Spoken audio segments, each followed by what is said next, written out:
renforce leur sentiment que c'est eux. Actually, I'm just gonna restart this because I want to clip this documentary out. I want to have that text off the screen and then the volume at a proper level. So I'm just gonna restart it.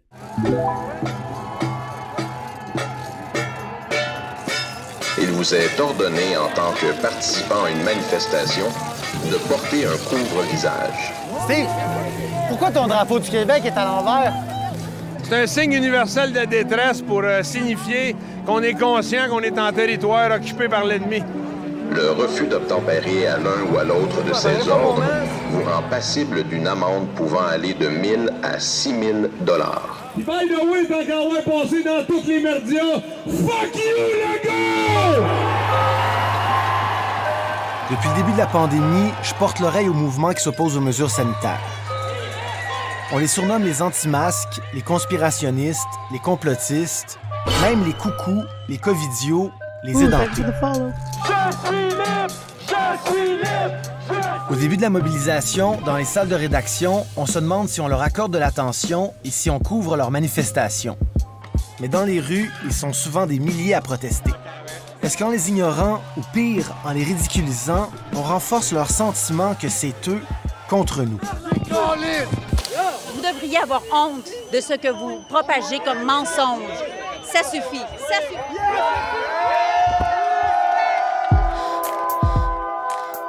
Simon Coutu, vous serez nos yeux, nos oreilles dans cette ville, oui. Depuis mars 2020, je couvre quotidiennement la crise qui a lieu dans ma ville. Donc, on s'apprête à entrer dans la zone chaude. Toutes les semaines, je parle avec le personnel soignant. Des ambulanciers, des infirmières, des médecins, et tous sont exténués. C'était la fête à mon fils hier, il a eu 17 ans. Je peux pas le serrer. Il n'y a aucun doute pour moi que le virus est parmi nous, qu'il est contagieux et mortel. Et je l'admets, je comprends pas pourquoi certains s'opposent aux mesures sanitaires avec autant de vigueur. À TV, là, ils nous vendent de la peur, 24/7, tu sais. Et ils sont nombreux. Selon un sondage léger en collaboration avec le Journal de Montréal réalisé en avril 2021, un Québécois sur 3 croit que la COVID-19 est une invention créée en laboratoire.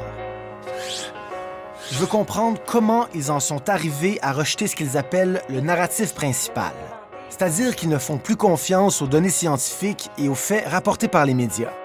J'ai envie de discuter et de passer du temps avec les leaders du mouvement. Comme journaliste, à leurs yeux, je serais complice d'un grand plan orchestré par l'élite mondiale. Je sais pas pour mes collègues, mais moi, j'ai pas reçu le mémo.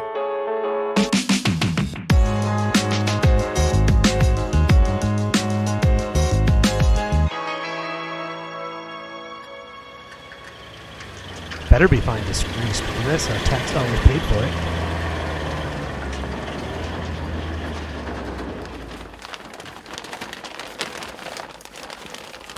Ben là, ils n'ont pas de nom, mais c'est mes petites filles, ceux-là.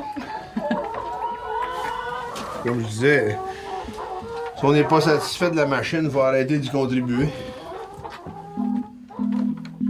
Steve l'artiste charlant est une figure bien connue du mouvement qui s'oppose aux mesures sanitaires.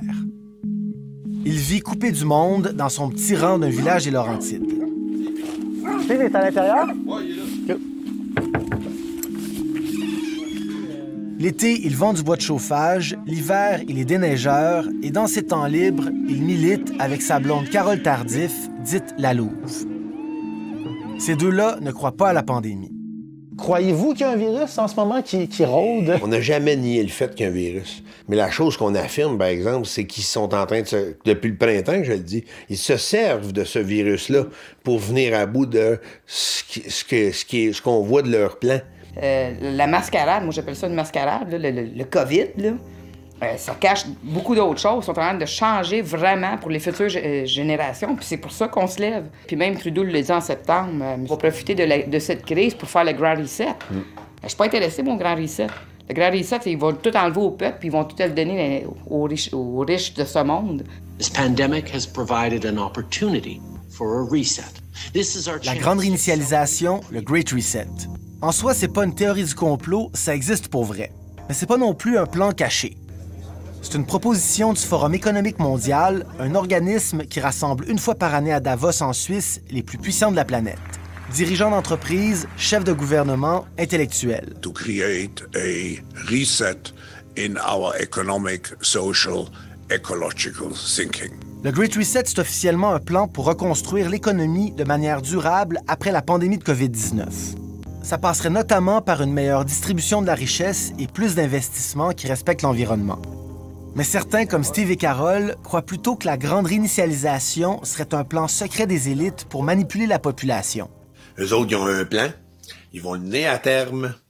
Donc, pas exactement un plan de relance. Vous réagissez comment quand on vous qualifie de complotiste? C'est juste un terme de plus pour nous cataloguer puis essayer de nous discréditer, mais ça marche plus.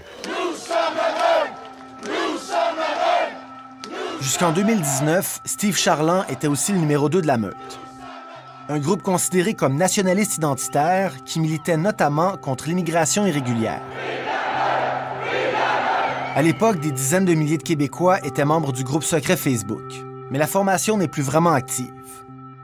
Qu'est-ce qui a fait que vous êtes passé d'un groupe comme la Meute à ce militantisme-là qui remet en question, en tout cas, les mesures sanitaires? Là? Je trouve que les gens qui ont du pouvoir en place, qu'on parle des gens qui sont au gouvernement, qu'on parle des multinationales, qu'on parle des banques, moi, je trouve qu'ils nous poussent toujours vers plus d'esclavage moderne, où les gens sont obligés de travailler plus pour avoir moins.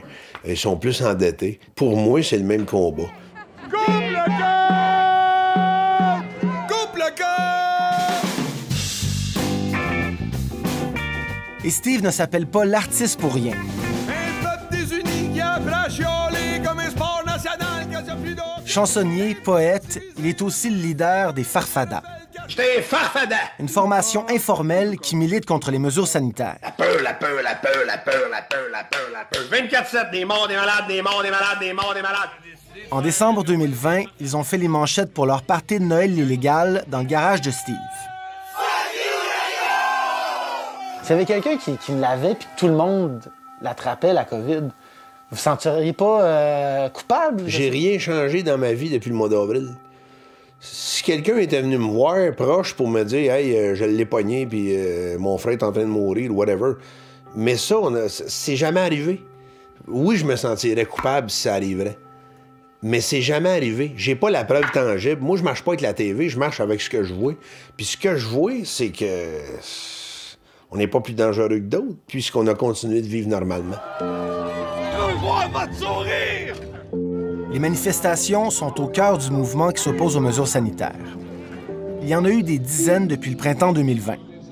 C'est une manière de faire entendre sa voix, mais c'est aussi une occasion de se réunir alors que les rassemblements sont interdits. Oui, tu peux tenir les bannières. Oui. Julie, bannière. Oui. Allô? Merci à vous autres. Merci. Merci. Merci. Et si des milliers de gens se retrouvent à marcher dans les rues de Montréal pour protester, c'est notamment parce que Mel Goyer les a réunis à travers l'organisation de manifestations. Allô? Merci d'être là. Mais Mel n'avait pas vraiment le profil qu'on imagine pour adhérer au mouvement qui s'oppose aux mesures sanitaires. C'est la bataille du siècle, là, ce qu'on est en train de vivre. Là. C'est tellement big. En 2012, elle manifeste quotidiennement contre la hausse des frais de scolarité.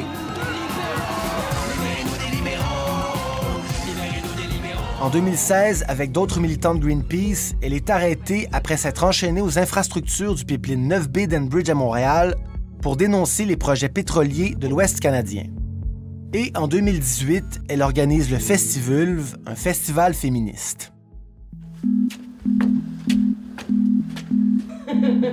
C'est toi qui as fait faire ça? Ouais. je trouvais cool.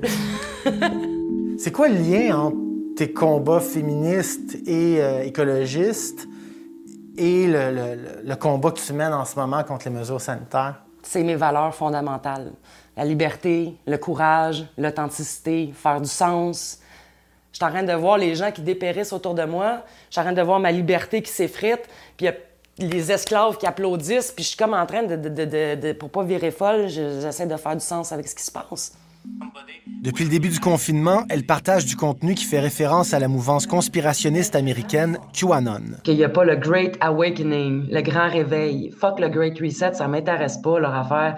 Fait que je vais continuer de me battre jusqu'au bout. Mel Goyer est aussi devenue une fière admiratrice de Donald Trump. Donald Trump, là, c'est pas exactement la personne la plus féministe, puis aussi, c'est pas exactement la personne la plus anticapitaliste et corporatiste. C'est l'élite aussi, là. C'est l'élite. T'en penses quoi? Quelque chose qui m'a bien inspiré, moi, de Donald Trump. C'est vrai, il a dit « grab them by the pussy », puis c'était pas sa meilleure phrase de style. Mais non, mais pour quelqu'un qui organisait le Festivulve, c'est quand même pas assez, je veux dire... Et je ne l'aimais pas dans ce temps-là non plus, tu sais. J'étais la première à le dénoncer, puis à dire que c'est un gros bonhomme orange insignifiant, tu sais. L'affaire que c'est le seul, ou un des seuls dirigeants au monde qui se soit opposé à l'OMS. Puis qui a dit, l'OMS, fuck you, vous êtes des estis de vendus. Qui s'est retourné, puis qui a dit la même chose à Big Pharma. Puis au World Economic Forum, là, il a regardé toute la gang de mondialistes, là, puis il leur a dit, le mondialisme, c'est de la marde. Vive l'économie locale. Puis plus que les médias voulaient le diaboliser, plus que j'étais curieuse de savoir, c'est qui l'homme derrière ce qu'on dépeint, t'sais. On n'est pas des anti-masques, on est juste des gens conscients que tout ça, c'est une grosse joke. Mais donc, tu crois que cette pandémie-là fait partie d'un plan pour... Je pense que c'est l'outil parfait pour instaurer le nouvel ordre mondial, oui. C'est quoi le nouvel ordre mondial? C'est un gouvernement qui gère, c'est l'élite mondiale qui gère, qui nous gère, puis qui nous disent qu'est-ce qu'on doit faire, comme par exemple avec leurs beaux 17 objectifs là, de l'agenda 2030, on veut que personne meure de faim sur la Terre. Ici, elle fait référence au programme de développement durable à l'horizon 2030. Encore une fois, à la base, c'est pas une théorie du complot. C'est son logo qu'on retrouve sur la fameuse épinglette du directeur national de santé publique du Québec, Horacio Arruda. Le programme a été voté en septembre 2015 par les États membres des Nations unies, dont le Canada.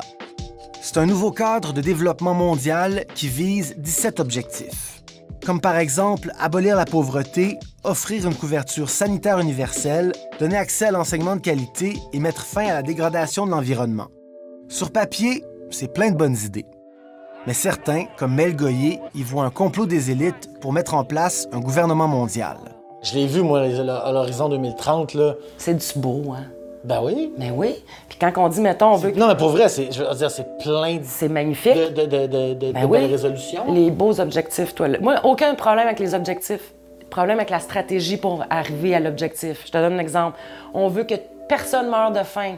Qui veut pas ça? Mais notre façon d'y arriver, c'est de payer Monsanto pour qu'il nous fasse des OGM à grandeur. Deuxième objectif, on veut que tout le monde soit en santé. Pas de problème avec ça. Notre stratégie, c'est de vacciner la planète au complet. Non, merci. J'ai consulté le document et je n'ai jamais trouvé quoi que ce soit qui s'approche de telles affirmations. Ici, je crois qu'il est juste de qualifier son interprétation de théorie du complot. La définition du dictionnaire pour le mot « complot » dit que c'est un projet concerté secrètement afin de nuire.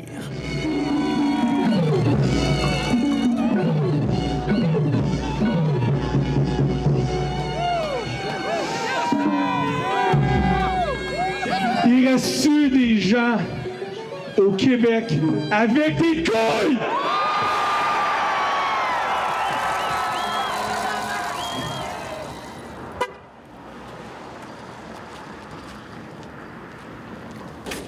On regarde nos patriotes qui se sont battus pour nous, qui ont été pendus. Je pense qu'on mérite pas notre je me souviens sur la voiture. On se souvient pas. On a la mémoire courte au Québec.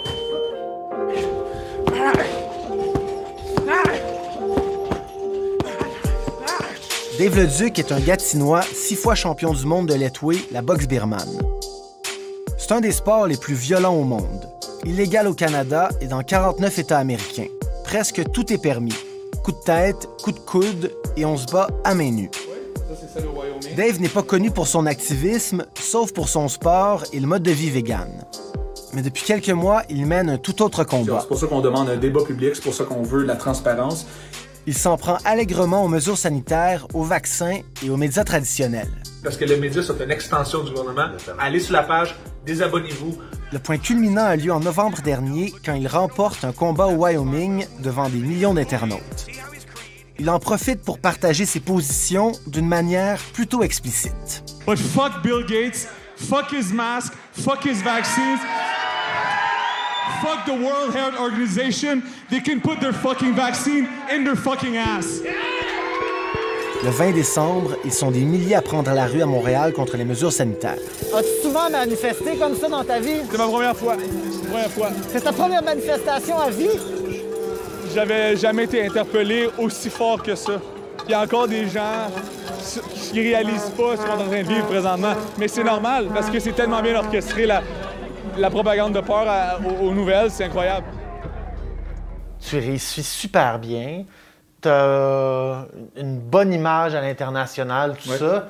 Tu risques beaucoup à défendre ces idées-là aujourd'hui parce que clairement, tu vas à l'encontre de la pensée unique. Du discours dominant, en tout cas. De la pensée unique. On va se dire que c'est ça que c'est en ce moment. C'est une pensée unique, gouvernementale, médiatique, avec très peu d'opposition. Puis, je te relance la question. Si moi, je vois qu'il y a anguille sous roche, je vois qu'il y a un problème, je vois qu'il y a de l'abus, je vois qu'il y a des gains financiers, il y a des conflits d'intérêts, en disant que je risque beaucoup, est-ce que je devrais faire la bonne chose? Ou je devrais me fermer la trappe puis me laisser museler, me laisser donner des subventions. En beau front page, belle propagande de peur. Hey, ma gang de vendus sales, la seule affaire qui est de plus en plus rouge, c'est les feuilles en arrière. C'est pas exactement tendre, là, tu sais, quand... Je vais m'expliquer. Quand on te voit uriner sur un journal, quand on te voit... dire ce que tu as dit à la fin de ton combat. Moi, je suis un agent provocateur. Je me fous littéralement de l'opinion publique. Je me fous littéralement. Puis moi, j'aime ça provoquer parce que c'est mon traumatisme de jeunesse. Je suis un mouton noir. Le fait est, c'est que moi, je suis un brise-glace pour les gens qui sont des experts dans la santé, les gens qu'on muselle, qu'on censure. Fait que oui, j'ai fait beaucoup de choses, puis je vais continuer à en faire, puis j'ai pas fini. Si ça sauvait une couple de vies, là... Qu'est-ce que ça change dans ta vie de porter un Ça change absolument masque? rien. Ça change même, le fait, c'est que ça le fait pas. Il y a absolument rien qui justifie. On est loin de la guerre des masques, Simon. C'est même plus ça. Ça, c'est une distraction pendant que les pions se font jouer présentement pour la grande réinitialisation. Fait que ça, c'est une distraction complètement pour les paysans, on va le dire, là, pour la masse. C'est pas une pandémie. Je suis pas épidémiologiste, mais il y a beaucoup d'experts qui disent que ce n'est pas une pandémie. Avec le nombre qu'on a présentement, c'est faux de dire ça parce que... C'est une crise sanitaire. C'est une crise sanitaire, mais encore là, ça veut dire que chaque hiver, c'est une crise sanitaire? Mais celle-là est pire. Comment qu'elle est pire? Virus plus mortel, virus plus contagieux. Comment on décide ça qui est plus mortel? On se base sur quoi? Sur des faits présentés par le gouvernement, sur des faits présentés par l'OMS. Encore là, l'OMS, les conflits d'intérêts, c'est tellement bien orchestré.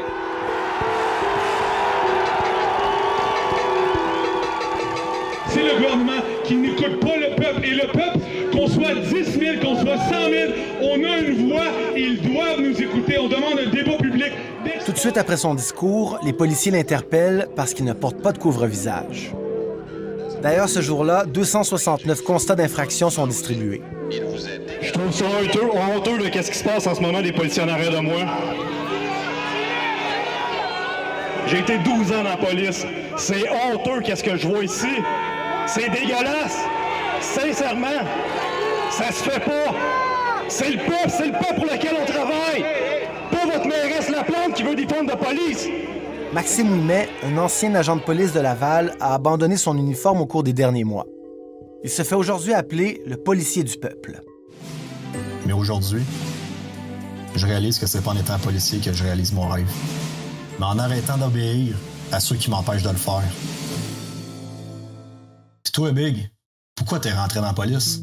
Le 7 octobre 2020, Maxime Ouimet publie un statut sur Facebook dans lequel il avance que les policiers ne portent pas le masque et que les hôpitaux sont vides. 2 jours plus tard, il annonce en entrevue à Radio-Canada qu'il démissionne de son poste après 12 ans de service. Monsieur l'inspecteur, vous pouvez arrêter votre discours. Je ne suis plus un enfant dans votre garderie. Je décide de mettre mon pied à terre, c'est moi qui démissionne. Puis à partir de là, je récupère ma liberté d'expression. Puis tu peux plus me taire. Rapidement, la nouvelle fait le tour du web. La réponse de son patron, le directeur de la police de Laval, Pierre Brochet, ne se fait pas attendre. Il dit lui-même qu'il a annoncé qu'il allait donner sa démission. Bon, je l'encourage à donner sa démission. S'il veut la donner, j'ai pas de problème avec ça. Mais lorsqu'il quitte son emploi de policier, Maxime Ouimet ne fait pas exactement un saut dans le vide. Depuis 5 ans, il est aussi propriétaire d'un salon de micropigmentation capillaire, des tatouages sur la tête pour camoufler la calvitie. Là, on est en confinement, t'es pas supposé travailler, mais manifestement, tu continues. Tu sais, il y a plus de 2000 cas là, de COVID répertoriés, en tout cas, par le gouvernement au Québec en ce moment. tu peux être un facteur de contamination éventuellement. Mais je côtoie pas de personnes âgées, tu sais, on s'entend. Ben, c'est transmis de personne en personne en personne.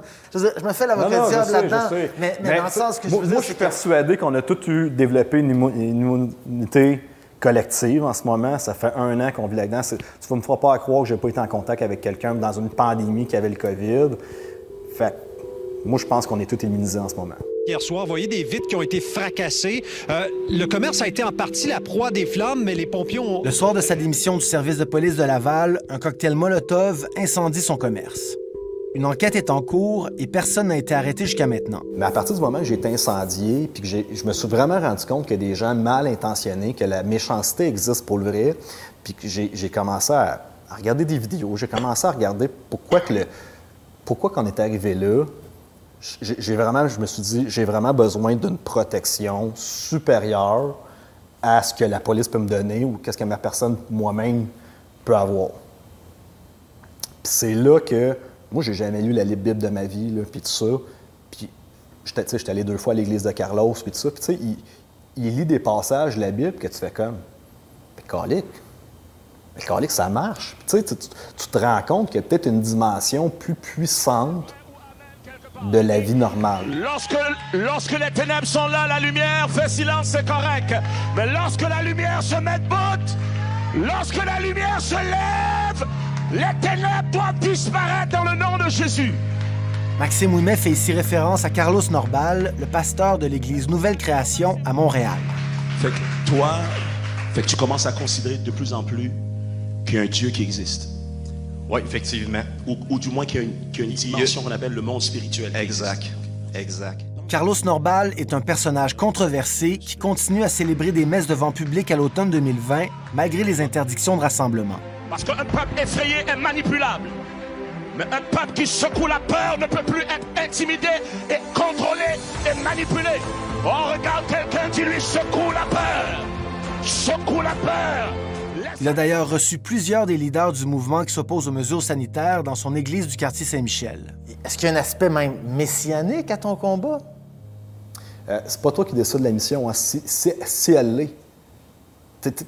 J'ai pas décidé un matin, je me suis levé puis je me suis dit, je veux devenir une personnalité publique, je pars en mission. Ben, tu t'es levé puis t'as parti ta page Facebook. Mais ça se fait tout seul. Je pars une page. Ben, 30 000 abonnés 3 mois plus tard. Ouais. Aimes-tu ça, avoir cet impact-là? Parce que tu es devenu un leader, certains diraient même un gourou, là. Oui. Ben, oui. Oui, on s'entend. C'est... Parce que si tu le fais pas, qui c'est qui va le faire? Fait que finalement, tout est empreint d'une mission qui est plus forte que toi, là. Oui, c'est pas toi qui contrôle ça. Tu as une idée qui te pop dans la tête à un moment donné, puis tu te dis, ben, je fais ça. Pour Maxime Ouimet, l'éveil est donc spirituel. Mais c'est un personnage qui polarise. Il fait face à des accusations de harcèlement depuis décembre 2020 pour avoir publié les numéros de téléphone de 2 journalistes sur les réseaux sociaux. La religiologue Anne-Marie Tappe s'intéresse à l'aspect religieux du mouvement. Tout peut devenir une religion, ça dépend de l'intentionnalité que tu mets dedans. On le voit autant du niveau des gens qui adhèrent aux théories du complot, qui sont anti-mesures sanitaires, mais on le voit aussi au niveau des gens qui sont plus pour les mesures sanitaires et compagnie. Là, tout le monde a besoin d'avoir un sentiment d'appartenance à quelque chose de plus gros que soi. Anne-Marie Tappe a aussi cofondé le groupe Concède, qui veut aider les gens qui ont des proches devenus adeptes des théories du complot afin de les informer et les référer. Parce que je pense que si on ouvre un dialogue qui est logique et respectueux avec quelqu'un, on peut arriver à tellement de choses, là. De toute façon, là, dès que tu traites quelqu'un de non, il n'y a plus d'écoute. Elle participe aussi au Ménage du dimanche, une page Facebook qui expose avec humour les frasques du mouvement qui s'oppose aux mesures sanitaires. Tu sais, il y a le ton là, du Message du dimanche est très baveux parfois. Est-ce que ça peut pas avoir comme impact justement de polariser encore plus? Je te dirais que le but de Ménage du dimanche, c'est de mettre en lumière des choses qui concordent pas. Tu sais, t'as dit ça, là, tant de semaines, puis là, tu dis ça n'a pas de bon sens. C'est sûr que des fois, ça ridiculise de manière satirique les propos dits par des gens. Si tu veux pas qu'on en parle, fais attention à ce que tu dis. Il y a des choses qui sont dangereuses qui sont véhiculées par certaines personnes qui adhèrent justement aux théories du complot. C'est dangereux, là. Je sais que c'est controversé de donner le micro à des gens qui nient la pandémie. Quand je parle avec le personnel soignant au front, je comprends qu'elle existe bel et bien, qu'elle force à reporter des opérations et qu'elle tue des gens. Je me demande si les leaders du mouvement ont leur part de responsabilité en refusant d'obtempérer aux mesures. Mais en même temps, est-ce que c'est mieux de faire comme si ça n'existait pas? J'en ai parlé avec le chercheur Martin Geoffroy, qui s'intéresse au groupe dit conspirationniste depuis des années. C'est damn if you do, damn if you don't. C'est-à-dire que si tu les écoutes pas, tu n'écoutes pas leurs revendications, que tu leur donnes pas le micro, ben tu joues dans leurs histoires que les médias nous cachent des choses, puis voyez la preuve que les médias nous méprisent, ils veulent pas nous parler. Et là, quand ils se font traiter d'imbéciles, ces gens-là, par les médias, bien, ils peuvent dire à leur monde après, parce que c'est toujours ça l'idée, vous voyez comment les médias nous méprisent. Et les médias nous méprisent parce qu'ils font partie d'une gamique, puis que nous autres, on est en train de révéler cette grosse gamique-là. C'est ça la théorie de la conspiration ici. Et donc, c'est jouer le jeu. Des mesures sataniques dont le seul objectif, c'est de détruire la société, détruire le business, appauvrir les gens. Et dès qu'on est pauvre, on est soumis.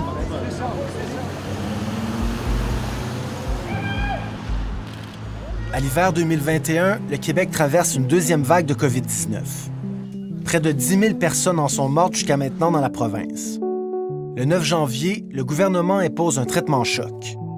Un couvre-feu à partir de 20 heures, une première depuis la Seconde Guerre mondiale. Les gens qui sont ici se rassemblent pour manifester contre ce couvre-feu-là puis contre les mesures sanitaires, malgré le fait qu'on est à un sommet là, dans les cas de COVID-19, plus de 3 000 aujourd'hui. Où on va, les amis? On va voir si les policiers vont être compréhensifs ou vont se mettre à donner des contraventions à tout le monde. Là.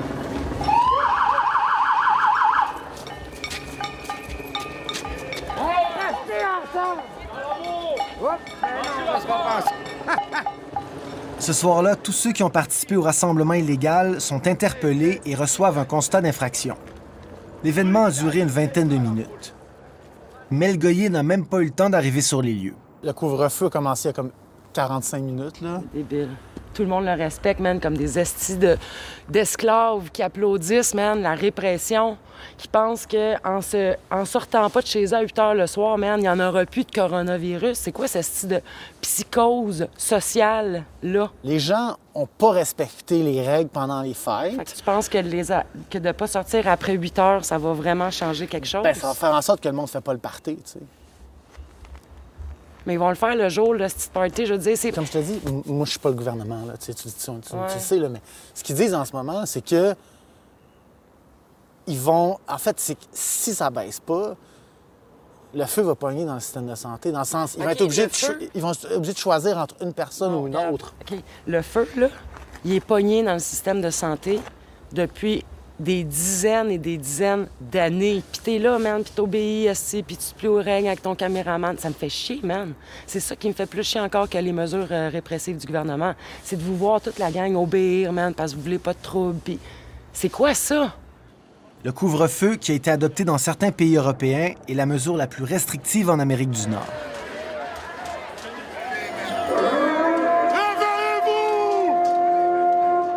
Vous êtes en train de vous faire manipuler! Un peu plus d'un mois plus tard, on souligne la première année de pandémie au Québec.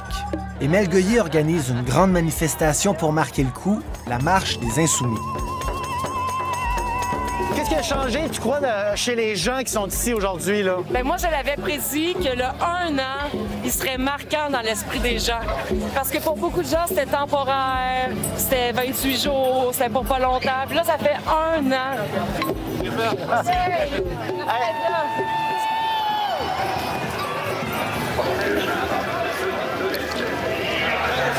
De plus en plus de personnes affichent les couleurs des Farfadas sur Facebook et dans les manifestations.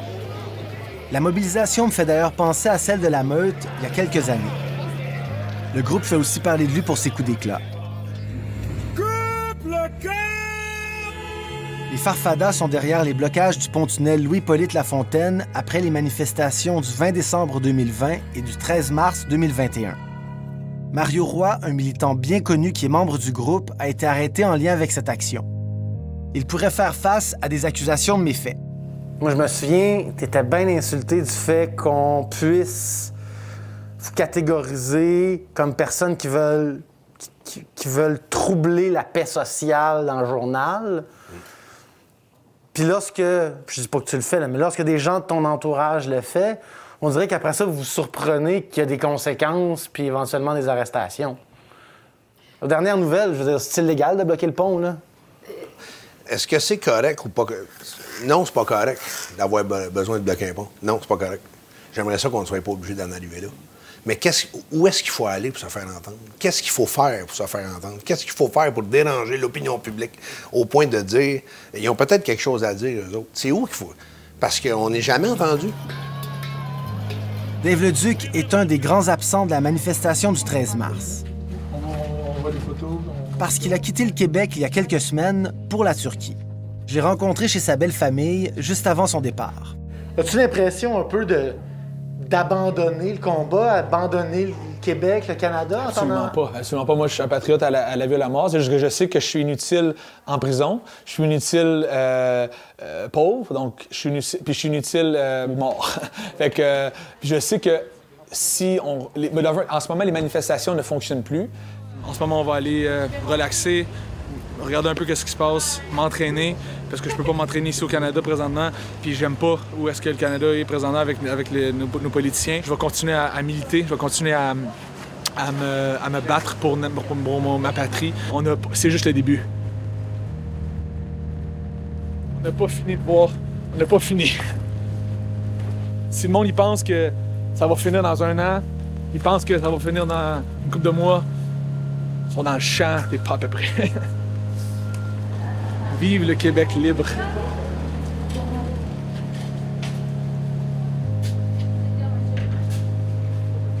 On est au mois d'avril et on s'en va voir Maxime Ouimet.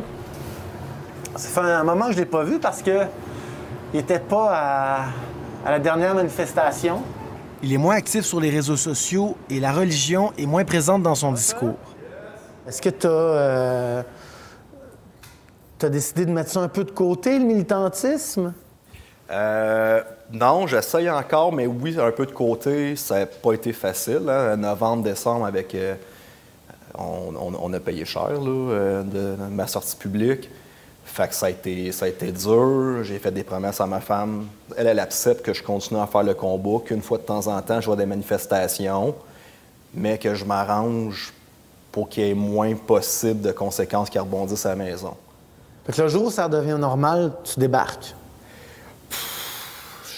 Écoute, je le sais pas. Il y a beaucoup de gens qui chialent, il y a beaucoup de gens qui sont pas d'accord, mais des gens qui sont prêts à faire des actions concrètes, je trouve qu'il y en a pas assez. Je suis fatigué, puis comme j'ai toujours dit, moi, je lis de rien. J'espère que les gens vont se lever. Je veux pas qu'on s'accorde sur moi. Je suis pas un sauveur. Je veux pas faire de politique. Moi, ce que j'aimerais faire dans la vie, c'est que le peuple soit entendu, puis je vais pouvoir retourner bûcher du bois tranquille. J'aimerais ça, pouvoir être tranquille. Si je suis injusticier, c'est pas parce que j'aime ça. C'est parce que je suis écœuré de voir l'injustice partout depuis tellement d'années. C'est pour ça qu'on se lève. Mais en ce moment, oui, je t'ai dit, j'aimerais ça qu'on clore ça de bonne heure parce que j'ai besoin de repos, j'ai besoin de recul, j'ai besoin de laisser aller les choses un peu. Le jour où est-ce qu'il n'y aura plus de magouilles, puis tout ça, puis le gouvernement essaiera plus de nous passer des sapins, puis... Excuse, Steve, mais t'es pas couché, là? En effet. Le mouvement qui s'oppose aux mesures sanitaires est un phénomène qu'on observe partout dans le monde. Plusieurs le dépeignent comme un groupe de marginaux, et c'est vrai que c'est une minorité au Québec. Selon un sondage Crop La Presse réalisé au mois de mars 2021, plus de 90 % des Québécois pensent que c'est notre devoir à tous de suivre les règles de la santé publique. Ça fait 6 mois que je suis le mouvement qui s'oppose aux mesures sanitaires. Puis aujourd'hui, c'est clairement la plus grande mobilisation depuis le début. Il y a des milliers de personnes qui sont ici dans les rues. Puis je sens qu'il y a des gens qui n'auraient pas osé manifester il y a quelques mois qui sont ici aujourd'hui. Les gens qui marchent dans les rues de Montréal ne sont pas tous des négationnistes. Certains jugent que les mesures imposées, comme le couvre-feu, sont trop restrictives. Mais ils sont nombreux à ne plus faire confiance à la science et à refuser le vaccin alors que le virus fait des milliers de morts avec des variants encore plus virulents. Même s'ils sont minoritaires, le Québec est divisé. Après la crise, ce n'est peut-être pas d'une grande réinitialisation qu'on va avoir besoin, mais d'un grand dialogue.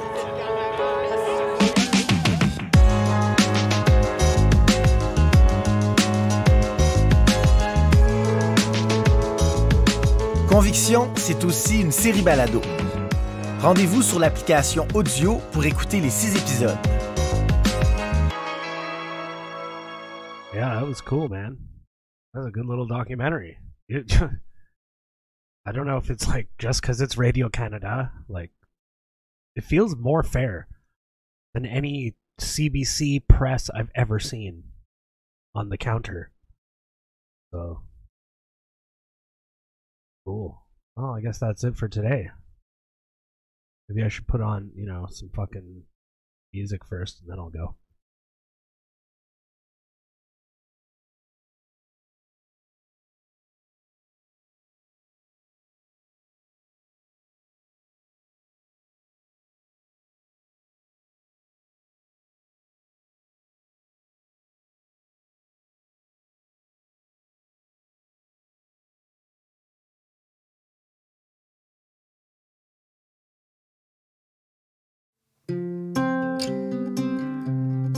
This $80 Canadian grout pen deep cleans any bathroom or... I don't have ad blocker in Chrome.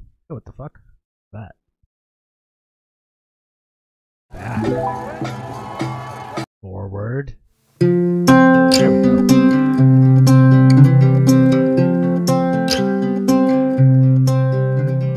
This just in, another liar on the news, standing at the pulpit ready to abuse. This just in, another coward in control, scared by the sound so he hides in a hole.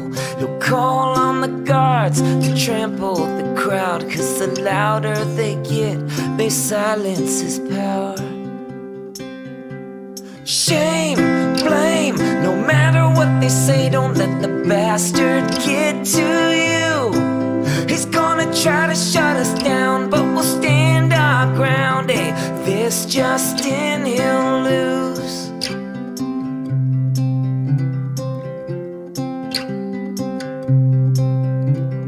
This just in, another villain on the screen, acting like a hero for all the drama queens.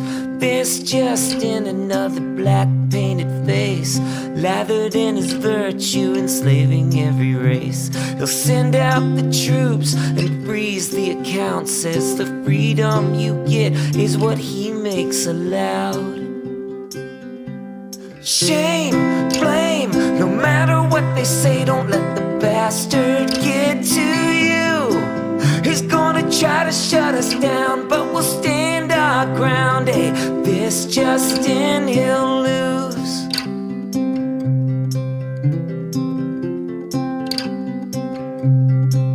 If you look in his eyes, you can see he's afraid, so fragile inside while the town's on parade. Shame, blame, no matter what they say, don't let the bastard get to you. He's gonna try to shut us down, but we'll stand our ground. Hey, this just in, he'll lose. No, he'll never shut us down, 'cause we'll stand our ground. Hey, this just in, you lose. Peace, love, freedom. Love you all.